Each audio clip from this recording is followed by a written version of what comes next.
Can't make fun of the hat. I think it was my grandpa's hat. So because it may have possibly been my grandpa's hat, you can't make fun of it.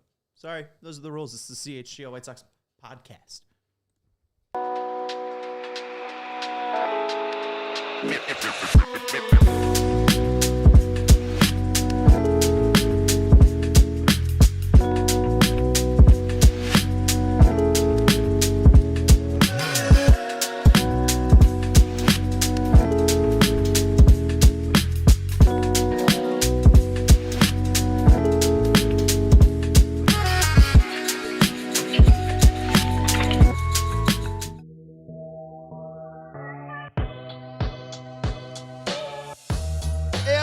CHGO White Sox podcast, presented to you by Hopes and Dreams.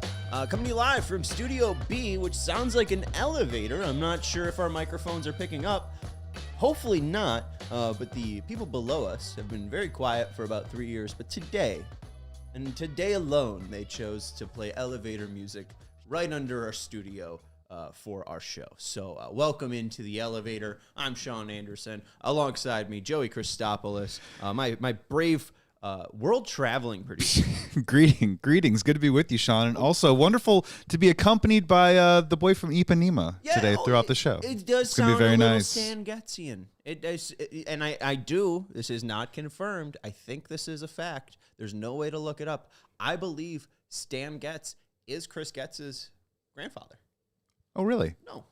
No way to confirm, but but let's run with it. Let's just go with it. You know, I mean, talented men. Anyways, Chris, do you play the organ keyboard?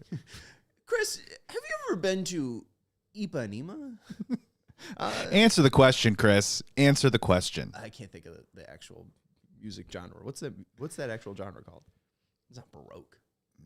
Yeah, easy listening. We Easy do now listening. just call it elevator music, which you can view as either a derogatory or something that's ubiquitous throughout the world, and that's why it's known by it. We'll move off of Stan Getz. On today's show, we'll talk about the Rule 5 draft. Tomorrow there will be a roster deadline where teams will have to set their 40-man roster. If a player is unprotected and not added to a 40-man roster, and are eligible for the Rule 5 draft, they could possibly be selected. In the Rule 5 draft, the White Sox have the second overall pick in this year's Rule 5 draft, so we'll talk about the possible candidates for that pick. We will also talk about Kazuma Okamoto. I'm not bringing this up. This is not me making this up, right? Bob Nightingale says, oh, maybe the Padres will trade Tatis, right? You know, then I tie the White Sox in for no real reason. This is not this. Someone reported that the White Sox watched this guy's game. So the White Sox, at the moment, have a seat at the table. After that, we'll talk a little bit about Ryan O'Hearn. Maybe we'll get to it. But that's going to be the main show. Rule 5, Okamoto, Ryan O'Hearn. If you have any thoughts, let us know in the chat. Hit the thumbs up button. There will only be one other show this week. I will be out on Tuesday and Wednesday. I do want to give a shout out to William Nellis, my grandfather. Did pass away last Friday. He was from Ireland, so not really like a, American Pie baseball American. Had his fair shares of patriotism. But the one huge moment for me, even though he didn't grow up with the sport, I lived with him growing up. And I think probably when I was 4 or 5, he built this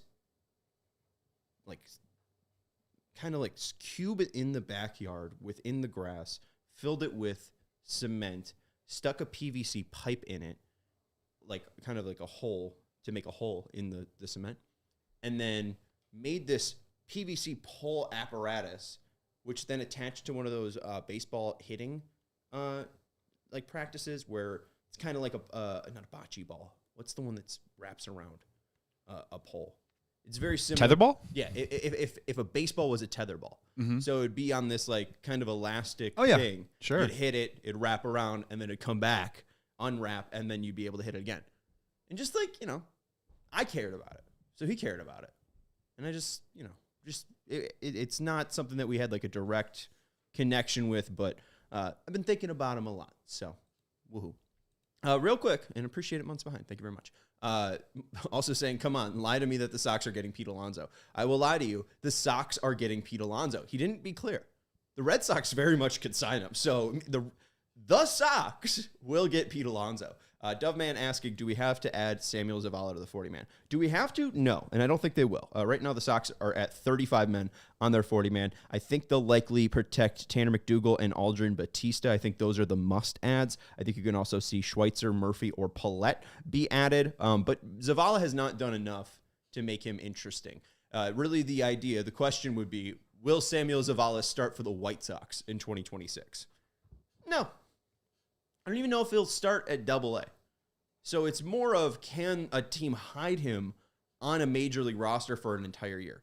I don't think the White Sox would be confident doing that with Zavala, let alone any other major league team. So I would say no to Zavala. There's a lot of outfielders that are kind of in the ilk of Zavala, players that signed internationally that are still very young, 22 or even possibly younger, that are now Rule 5 eligible, but they really haven't even made it past advanced day. So I think most of those guys are fairly safe from getting sniped in the Rule 5 draft. Probably not the best adjective to use there. These players are not getting shot at. Maybe teams will take a shot on them, take a chance on me, We're also not being sarcastic and sniping at them. When you get when you snipe at someone. Snip? Yeah, snip. Yeah. Snippy and snipe. What is the difference? Snippy seems more a shorter version.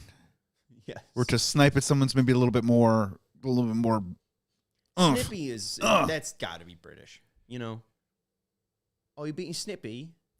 Someone told me I was being snippy a couple weeks ago. Here? He who shall not be named. Not that works here. Oh. Not that works here. But you know who I'm talking about. Interesting. Think of the CHGO universe of fans. Oh. Yeah. The chat, Randy's hanging out. What's up, Randy? Happy Monday. Fat Hipster saying Reese Hoskins is attainable. We'll talk about him when we get to Ryan O'Hearn and possibly Okamoto as well. So let's get into the Rule 5. Jonathan Mayo and Jim Callis put an article out on MLB.com talking about the team's toughest decisions for the Rule 5 coming up. Fangraphs also did this as well, going through the American League and National League. I think the Fangraphs one, shockingly, is better. I think it's a little bit more in depth. So I feel a little bit regret that I mainly based my my research off the MLB.com one. The Brendan Golowski one of the National League was much more in depth over at Fangraphs. So if you're looking for like a true breakdown, I would recommend the Fangraphs American and National League breakdown. Shocker, Google took me to MLB.com before Fangraphs. That's on me. I know where the real ball knowers are. Not saying Callis and Mayo don't, but there were some differing opinions. Let's get into the names real quick. Mayo listed and Callis listed for Toronto, Victor Arias, an outfielder. He is the number 9th prospect in their system, but similar to a Zavala, not a ton of pop, not a ton on the bat. It's mostly just defense and very young. Creed Williams, catcher/first baseman. He's unranked for Baltimore. He might be the toughest decision for them. Tampa Bay Rays, Yadher Arenamo, infielder, number 24th in their rankings. Boston, Miguel Blaise, outfielder. He's 15th in the Boston system. The Yankees, Harrison Cohen, right-hander, number 30th in their system. Cleveland, Wilfredo Antunez, outfielder, unranked. Kansas City, Gavin Cross, former first-rounder, top 10 pick, outfielder, number 24 in Kansas City's system. He's fallen off a ton since that 9th overall selection. Detroit, Jake Miller, left-hander, 19th in their system. Minnesota, Jose Olivares, right-hander, number 24th in their system. Angels, Walbert Urania, right-handed pitcher, number 24th in their system. Houston, Michael Knorr, right-hander, unranked in their system. Oakland, Junior Perez, outfielder, unranked in their system. Seattle, Michael Morales, right-handed pitcher, number 18th in their system. Texas, Brock Porter, former first top 100 prospect, right-hander. He's currently unranked in the Ranger system. Ian Mejia, right-handed pitcher, 19th in their system. Miami, Andrew Pintar, outfielder, unranked. Mets, Nick Morbiato, outfielder, number 16th in their prospect system. Washington, Tyler Stewart, right-hander, number 28th in their system. Philadelphia, Alex McFarland, right-hander, number 20th in their system. Milwaukee, Blake Holub, right-hander, unranked. St. Louis, Pete Hansen, left-hander, unranked. Cubs, Connor Norland, right-hander, 22nd in their system. Pittsburgh, Jake Brannigan, third base, shortstop. Loved Laura Brannigan, star in the 80s. Jake, Marist guy. So local product. He's not a Rice guy, so I'm not going to go to bat for him. I don't want the White Sox. Bring him home. No. Bring him home. No. Bring home my guy, Michael Massey. That's who we need to see in a White Sox uniform. He's 21st. Brannigan, 21st in Pittsburgh system. Cincinnati, Leo Bacalzar, second base shortstop, number 23rd in their system. Arizona, Dylan Ray, right-hander, that's unranked. Dodgers, Noah Miller, shortstop, number 25th in their system. San Francisco, Jerolimi Maldonado, right-hander, number 23rd in their system. San Diego Padres, Garrett Hawkins, right-handed pitcher, number 19th. Remember Garrett Hawkins. Make a note for Garrett Hawkins. Colorado, Sterling Thompson, outfielder, number 15th. The person that they ranked for the White Sox was Shane Murphy, who currently is unranked in their system, but is a lefty. So we'll figure that out. Fat Hipster saying, Rule 5 picks are rarely great. We got 2 last year. I'd be surprised to repeat 1. Are rarely great. Absolutely.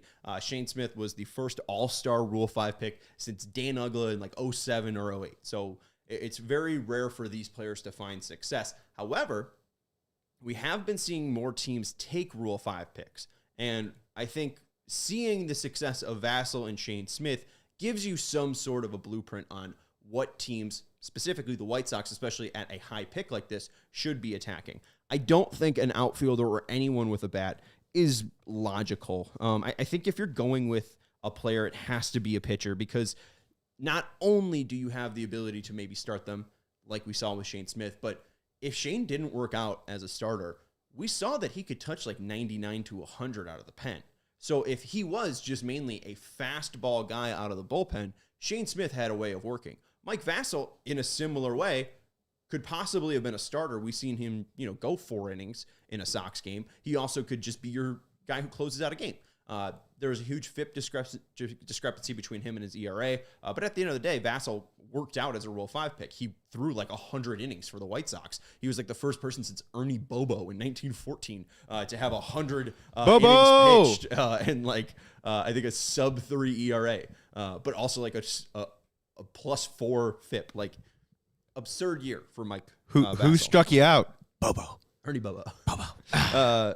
But in all those 29 names that I read, and I do regret reading them, here's the top 7 that I would put after looking into these guys, the 29 from Callis and Mayo.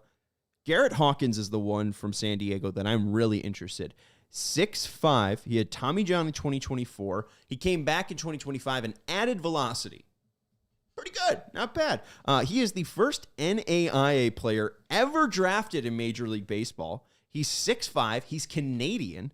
He sat 93-95, and this is all from Fangraphs. Shout out to Fangraphs. Shout out to Eric Lonergan for putting this all together. He sat 93-95 on his fastball, but then touched 98 to 100 in the middle of the season. He has big fastball ride. A vertical arm slot. Big open stride. Dependent on the fastball.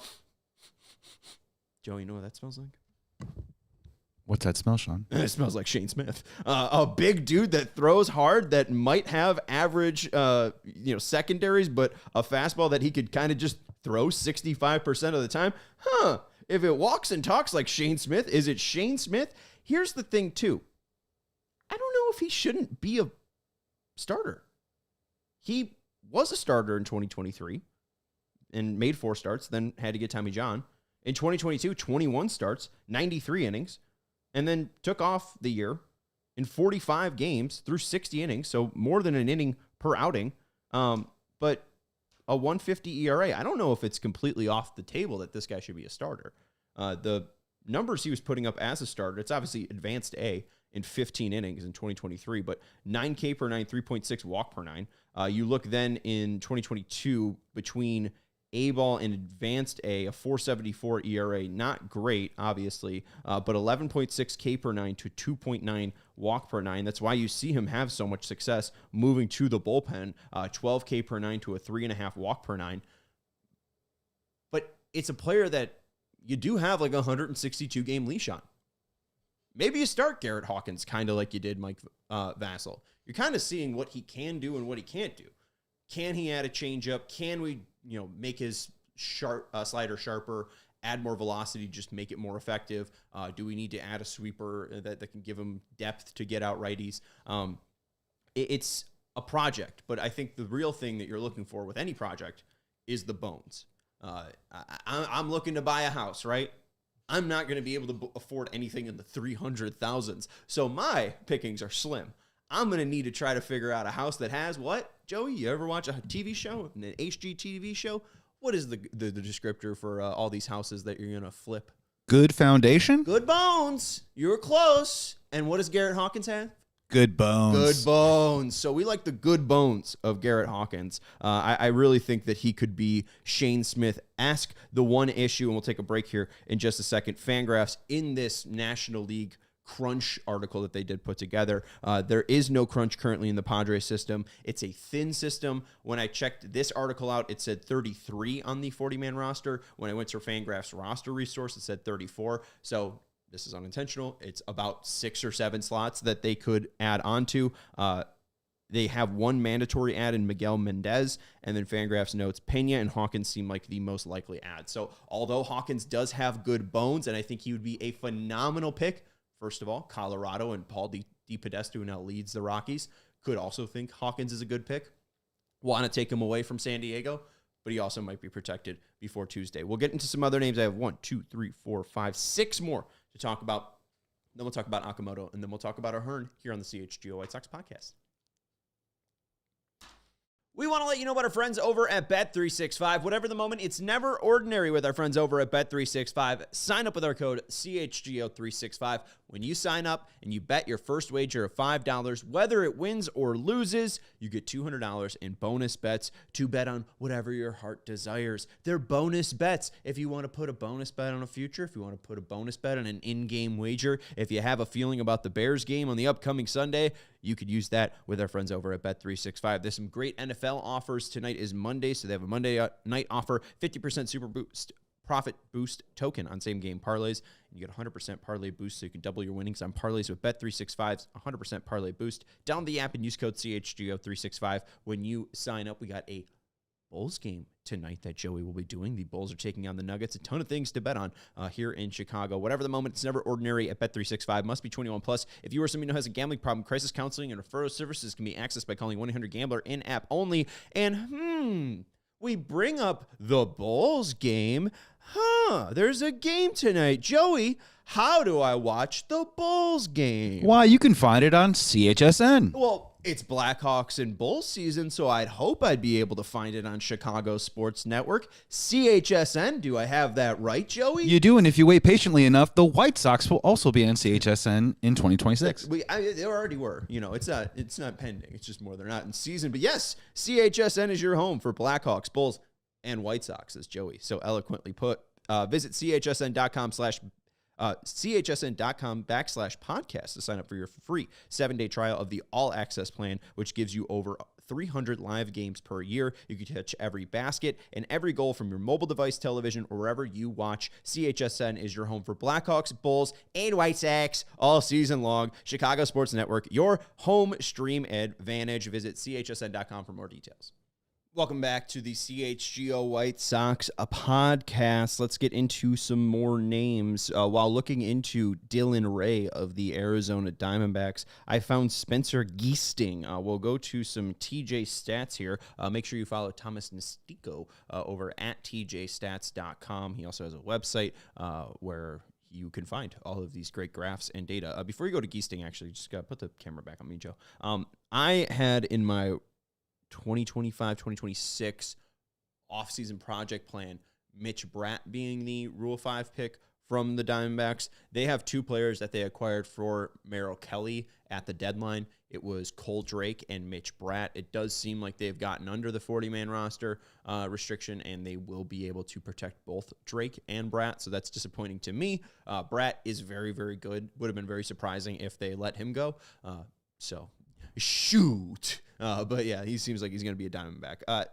They list Dylan Ray as the guy that seems like it's going to be tough to protect in the Rule 5 draft. I don't know if I love Ray exactly. I went to the TJ stuff and his stuff's like fine-ish. I don't know if it'd play up that much if he went to a bullpen role. And you look at the numbers too in AAA, a 6.30 ERA. It is in the PCL, so take it with a grain of salt. But 90 innings pitched, only a 7 K per 9 and a 3.8 walk per 9. He had 10.7 hits per 9, and then 1.8 of those were homers. Doesn't seem like it's like really my guy. I don't know if Ray is the guy that I would really truly want them to pick out. So while looking in the Diamondback system, I found Spencer Giesting. If you want to show TJ stats stuff, Giesting is a left-hander. I do think that he has the ability to start games for the White Sox. He threw over 100 innings, both between AAA and AA. I believe this is in 74 1/3 innings pitched. And Joey, if you could just make this bigger, because there's a ton of data on this. No, just like for me to see, because I'm blind as a bat. You can see the big extension there, 7 feet on pretty much every single pitch, a 6.9 average, but he gets 7 feet of extension on his four-seam fastball. You could see the cold blues on the velocity side, but he is a left-hander, 89.1 for his four-seam velocity. The thing is, though, he's 6'4", 200 pounds. I don't think it's like crazy that he could possibly add bulk to his body and throw harder.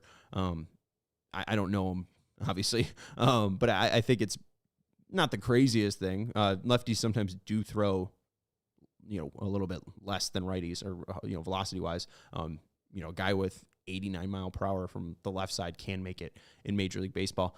But the thing that sticks out to me, at least, is the slider. Obviously, a 104 TJ Stuff plus from Thomas DeStico. But the arm angle is very funky. 19 degrees, Joey. I think I sent you one of Major League Baseball and the lefties that have a arm angle of 30 or lower. You could see Newcomb at 31, but then Christopher Sanchez, Zarepa, Herder, Freeland, all 30 to 28 degrees. J.P. Sears, 25 degrees. Matt Boyd, 25 degrees. Heaney, 25 degrees. Rogers, not the one that's dragging his knuckles on the mound. The other one, his brother, 22 degrees. Lopez, 21 degrees. Manaya, 16 degrees. Lodolo, 15 degrees. Yarbrough, 13. Chris Sale, 8 degrees. And then Milner, -6, sub pitcher. You could see that this guy, Giesting, would fit in between Manaya and Lopez. Not a ton of pitchers throwing from this angle. Bannister has talked about arm angle being a way to separate yourself as a pitcher. Could he go through an order twice? Like, I think the main reason why I'm interested in Giesting is the ability to throw over 100 innings. Like, that is valuable. The White Sox found value in that last year in just Tyler Alexander going out there and throwing. Was he good? No. But it's more about the uncomfortability that a 19-degree arm angle could possibly create for Major League hitters.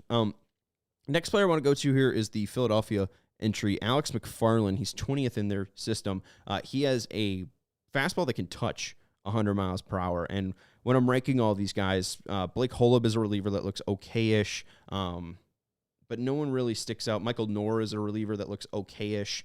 There's not a ton of guys that I'm like, can really rack it up. This seems like the best athlete out of the bunch. I don't know if he could throw strikes at all, but he could throw 100. And that's valuable. And if the White Sox are looking for a right-hander to throw, maybe 35 innings, 35 to 50 innings maybe, as a righty, do you just trust the guy that has a 100-mile-per-hour fastball? I don't have the data on his stuff because he didn't go past AA. We only get that StatCast data if he goes to AAA. So we don't have that data on McFarland, but he throws hard. And, guys that throw hard can make that difference between AA and Major League Baseball seem a little bit easier. I don't know if it's the guy I would choose, but in the sea that is the Rule 5 draft, could be the best one out there. 12.7 K per 9 last year in AA, 4.8 walk per 9. That was in only 4 games started.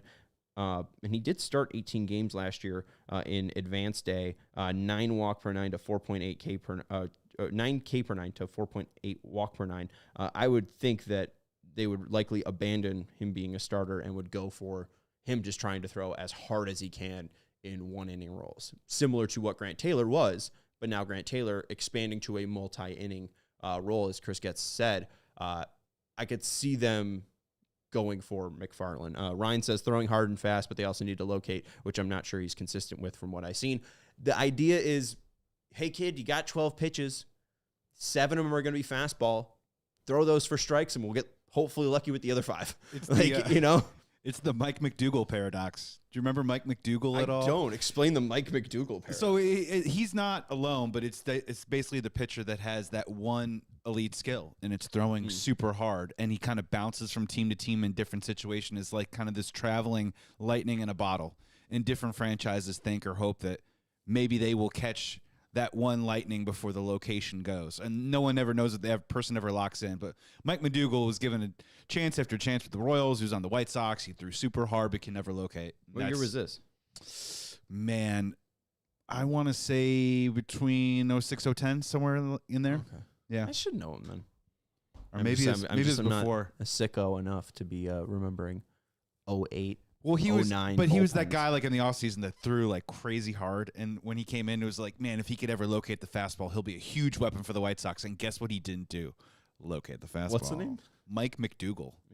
Oh, wait, hold on. Yeah, he's got to hit a goatee. He was big, tall, lanky. He's almost like built like Blackjack McDowell. Yeah, okay. Now I know what you're talking about. Yeah. Okay. Oh, that's the Mike McDougal pitch. paradox. Oh, if you Google Mike McDougal, you can see a picture of him in a White Sox uniform, and then there's a picture of him in a Nationals uniform, and it looks like the exact same background. It looks like somebody like Photoshopped Mike McDougal into a Nationals uniform, and clearly, like, who would take the time to do that? Like, it's just actually just the same photo twice, pretty much. So hell yeah, one-time All-Star Mike McDougal.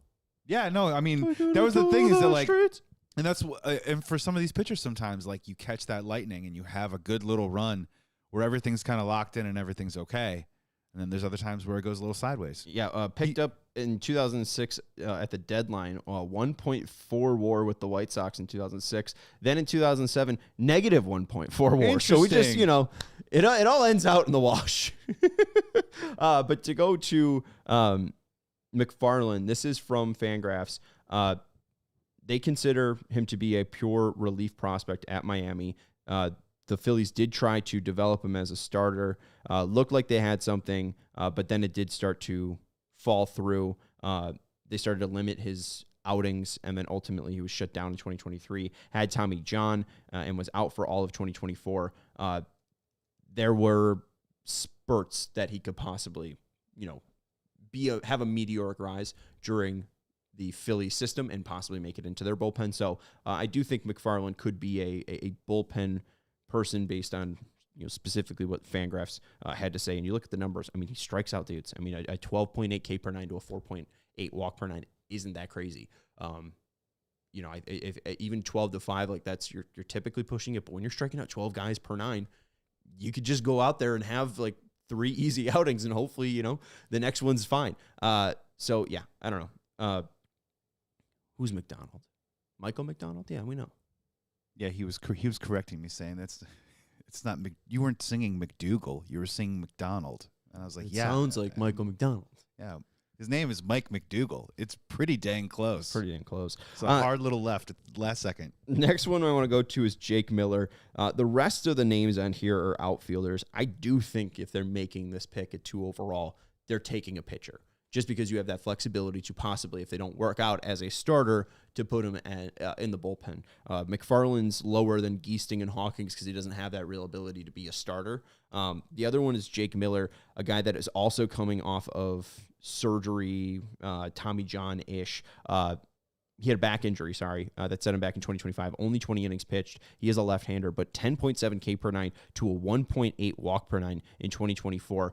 Good changeup, average fastball from the left-handed side, typical kind of makeup. But the fact that he had sort of a downturn there, I could see Jake Miller being someone of interest, mainly just because he did have the ability to start before that back injury in 2025. So maybe they look to kick the tires on that. But this doesn't seem like there's a huge home run pick like there was with Shane Smith. And maybe some clarity will happen once we get to that date tomorrow where, at 5 o'clock, the rosters are truly set. But if I had to pick pitcher-wise from the research I have done, Hawkins, Giesting, McFarland, and then Miller would be my 4 rankings. The other batters we'll throw out after the break. But I have 3 guys that could possibly hide on the White Sox roster, which they effectively need to do a la a Gage Workman from last year. We'll take a break here on the CHGO White Sox podcast, and then we will talk about Kazuma Okamoto, and we will talk about Ryan O'Hearn here on the CHGO White Sox podcast. We want to let you know about our friends over at Eye on the Ball. Athletes, here's a question. Are you serious about leveling up your game? Because the right coach can change everything. And now finding one is easy with Eye on the Ball. It doesn't matter if you're just a kid starting out or competing at the top level. Hey, maybe you're Ryan O'Hearn and you just want your Ryan Fuller coach back. I need him to talk to me to learn how to pull fly balls. This is not in the ad read. Let's go back to it. You could sign up totally free at eyeontheball.net. Create your profile, search through coaches in your sport, and connect directly with the one that's right for you. From soccer to swimming, baseball to basketball, you name it, the coaches are there over at eyeontheball.net. So what are you waiting for? Your future coach can be one click away. Jump on today at eyeontheball.net. That's eyeontheball.net. Find your coach and take your game to the next level. We also want to let you know about our friends over at Ray. CDJR, Ray, Chrysler, Dodge, Jeep, and Ram.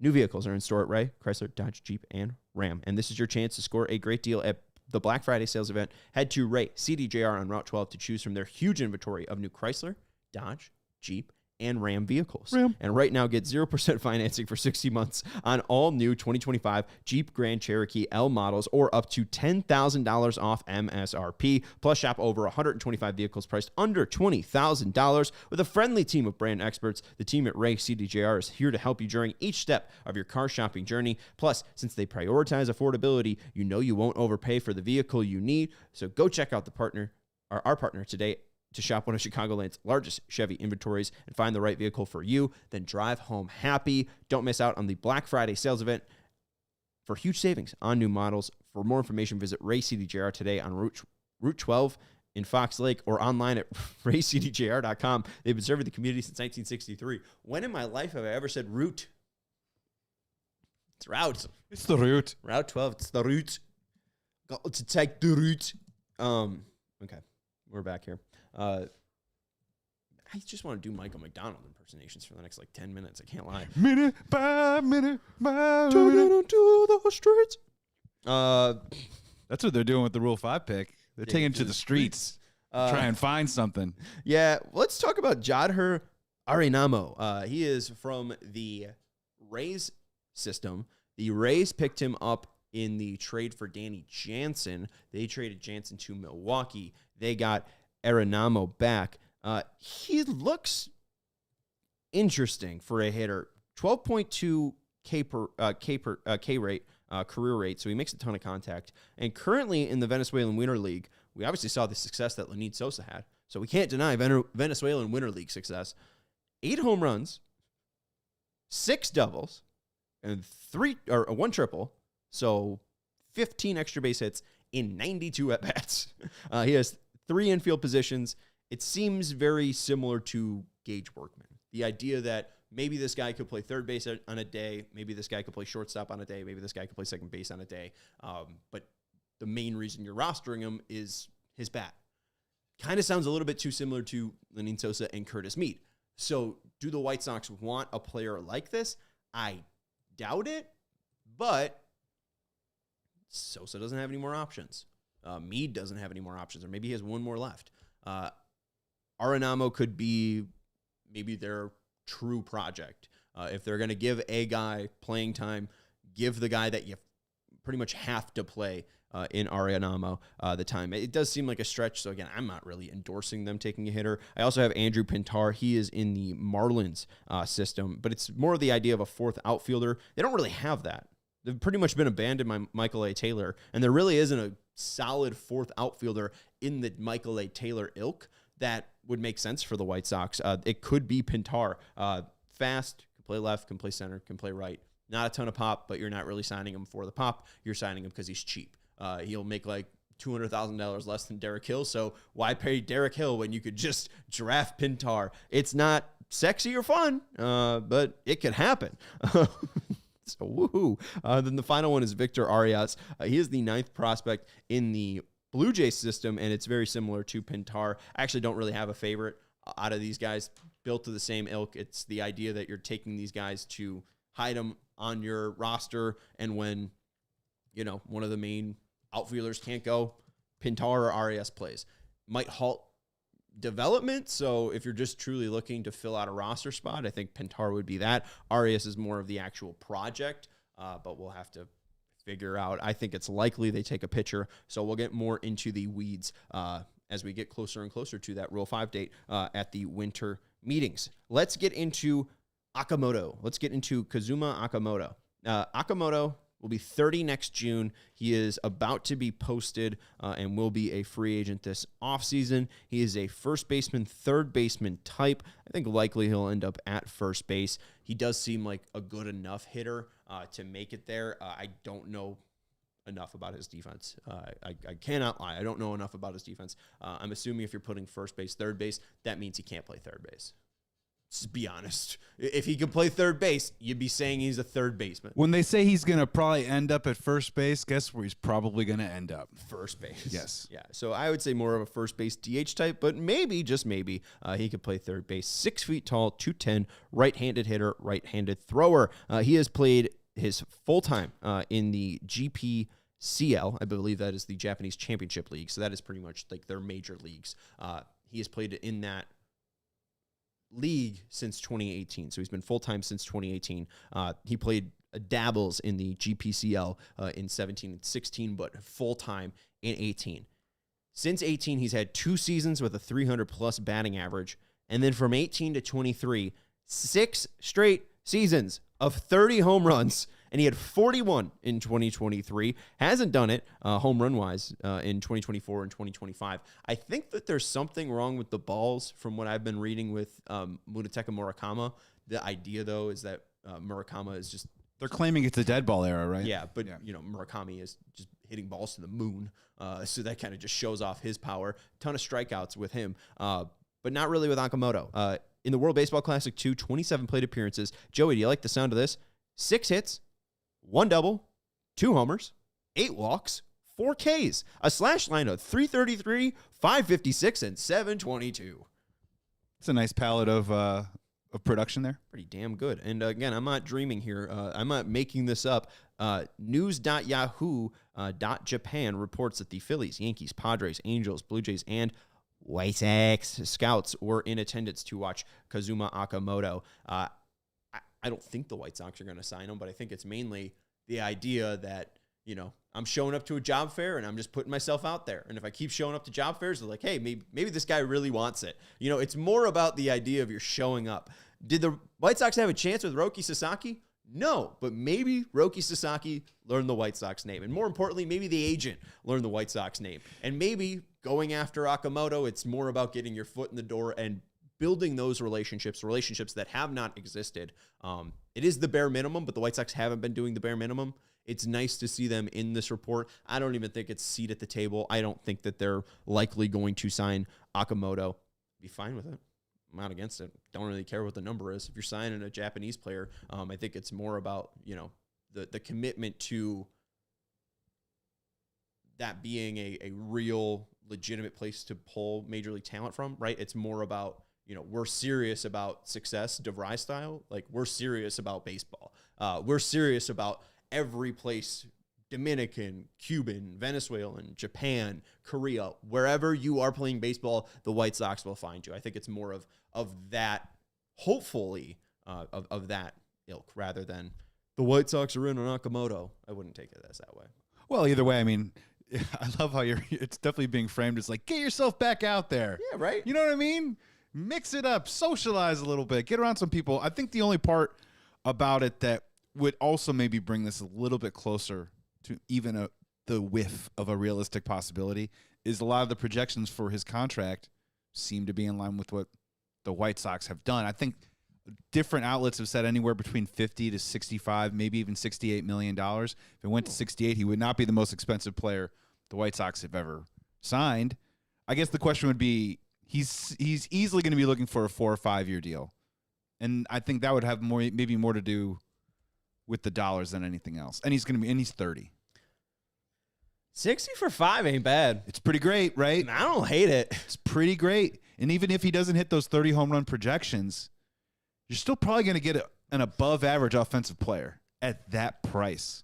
Yeah, the comp was more, say, a Suzuki, if Suzuki was a first baseman DH, from what I heard. Japan Ball was the podcast I listened to. Okamoto is older, but has a lofted swing, is already pulling fly balls. And the biggest thing, there's worries about Munetaka Murakami's ability to make contact within the zone. He does have similar zone contact issues that Shohei Ohtani does. So it kind of tells you, maybe he'll be fine. And the idea But it's a little more emphasized, wouldn't you say? Right. But, the idea is that these are generational power talents in Japan. And, maybe it's not really about contact for them when you could hit the ball to the back of the Tokyo Dome. Right. Yeah, like, I wonder if it is a little bit exaggerated because, let's put on a light show. I could be kind of dealing with my own biases, but just when they talk about Murakami and I keep hearing comps to like Miguel Sano and like, I think that's a great Gary Sanchez, like Joey Gallo gets thrown out there a lot. And if you give me peak Joey Gallo, which is also like a version of Adam Dunn, it's like, okay, I just don't know.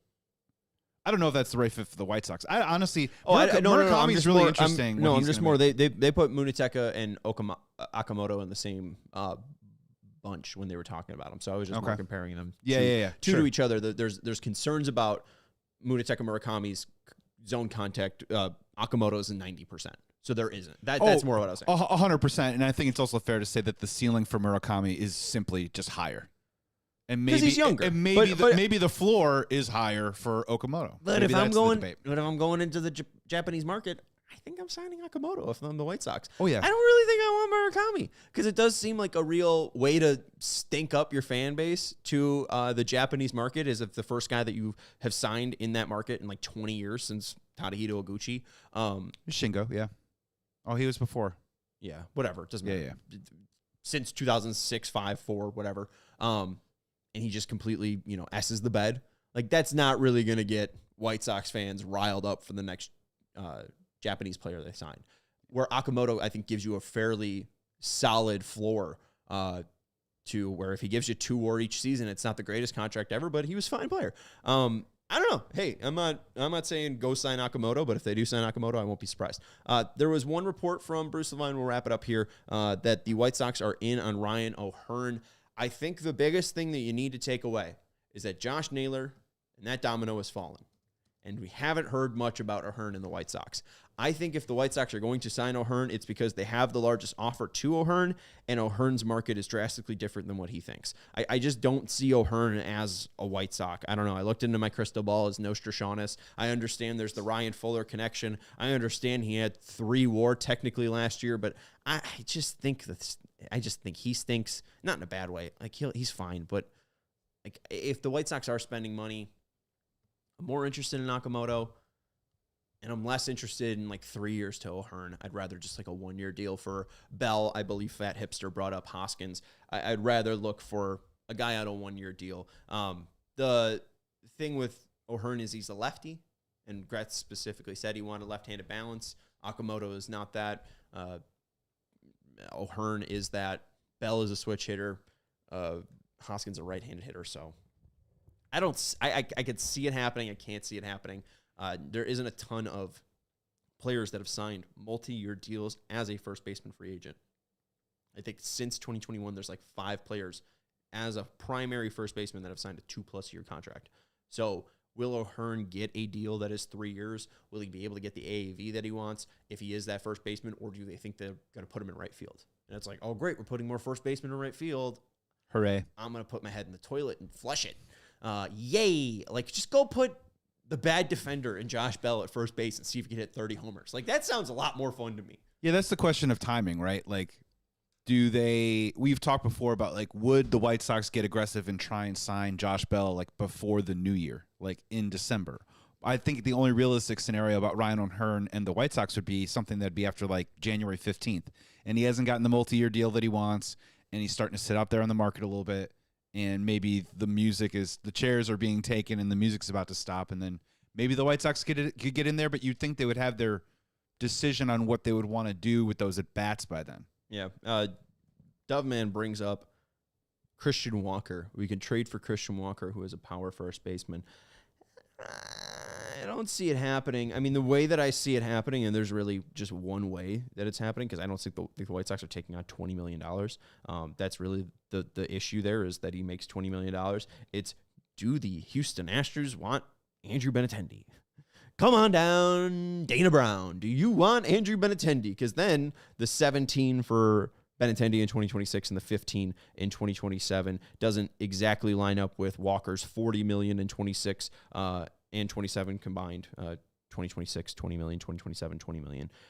Not exactly a match there, but if for some reason, for some forsaken reason, you want Andrew Benintendi, I wouldn't hate it, but I do think Walker causes a jam where, you know, Benintendi's already causing a jam.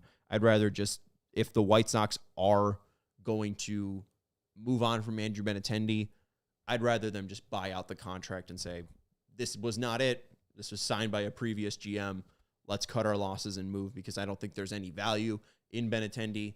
Maybe there's value in Walker. Walker, when you look at damage per batted ball exit, damage per batted ball event, 89th percentile, 90th percentile, exit velocity, 90th percentile, max EV, 84th percentile, pulled fly ball percentage, 78th percentile, Seager, 64th percentile, not super selective, 20th percentile, zone contact, 37th percentile. That's terrible.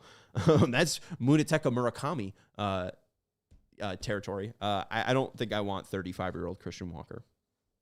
So, yeah, I'd rather just buy out Benintendi. And Doveman also bringing up trade catcher Edgar Caro for a haul. See, what did I do? Haul of what? I feel like I was bringing up Kyle Teal too much. Like, I brought up the idea of maybe Kyle Teal brings up a new position, and then that way, you know, you just don't have to worry about Teal and Caro being like catchers, and they both can play.